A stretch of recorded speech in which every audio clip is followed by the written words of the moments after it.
Australians have enjoyed a festive spending frenzy, but experts warn the party is almost over. A staggering $87 billion is expected to be racked up on credit cards over the silly season, and there are concerns a national debt hangover is on the way. Gee, really brought the mood down, didn't I? But dealing with debt doesn't have to be as daunting as it sounds. From balanced transfer cards to savvy financial planning, there are some simple hacks to get your finances back on track. And of course, for more, we are joined by Sally Tyndall, Data Insights Director at CanStar. Good morning to you, Sal. Morning. Where do we start? Oh, OK. First of all, you've got to face the music. You've got to start tallying up the damage. And I'm talking about your credit cards, but also any buy now, pay later purchases that you've got lurking in there. And then you need to go cold turkey. And I'm not talking about eating leftovers, although that could be a good idea to save a bit of money. That's stopping spending on the card. It's so important. So take it off your phone.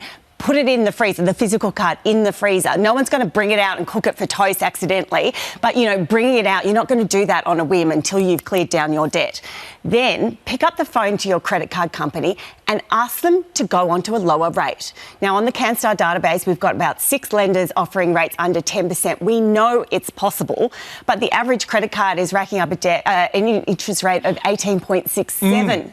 That's no. Well, you're saying under 10%? Under 10%. There's 6 providers on our database. Under 10%. It is possible. So pick up the phone and ask if you can switch to a lower rate, and then obviously make a plan to pay it back. And you want to be paying it back as quickly as possible because right now Australians are getting charged $9.4 million a day in interest. They calculate it every day. So you want, every dollar that goes towards paying down your debt is a dollar worth it. So let's talk about those balanced transfer cards, because that is a way you can get on top of this debt and start paying it down. Yeah, absolutely. It can be a white knight for some, but they are littered with landmines designed to trip you up. So here you can see the longest one on our database, ANZ. You can get 0% for 26 months on an existing debt. You move it over to that card, they'll give you absolutely no interest for 26 months. But it comes with annual fees. It comes with balanced transfer fees. But the big one is a lot of people go, oh, OK,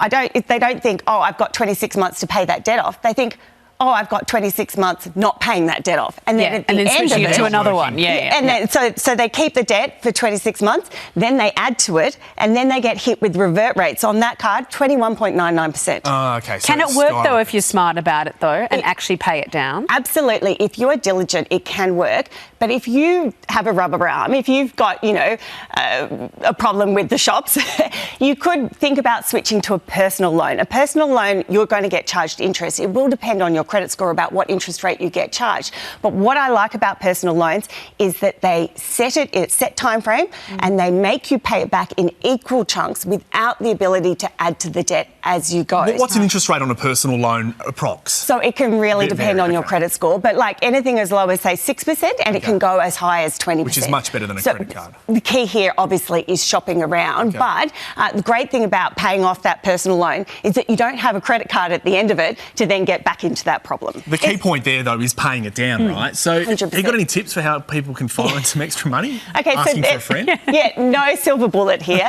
You're going to have to do the hard yards. Yeah. Okay, so for starters, sell a big ticket item. It's probably going to hurt, but if you can, even thinking about selling a second car, just to knock that debt down till you get back on your feet, you're giving me that awkward face again, David. It's going to be tough for a lot of people. But Your awkward face again? That's just my face. Daily. Okay, some easier ones. Have a look at some free money around the house. That is like gift cards that you haven't redeemed, rewards points that you haven't redeemed. Use them towards your shopping. Put your shopping money towards the credit card debt. Renegotiating all of your bills. If you can get $20 off your mobile phone, you get $20 off your internet, you get $100 off your, over a year off your electricity. You put that money regularly into your credit card account and then you can, pay off your debt as quickly as possible. The key here, making regular payments. Sally, we've seen more of you than our own families this Christmas, and you've provided us with a lot of good insights and a lot of homework. Bad thing. No, it's a lovely thing. It's been lovely to spend Christmas with you. All right, thank you.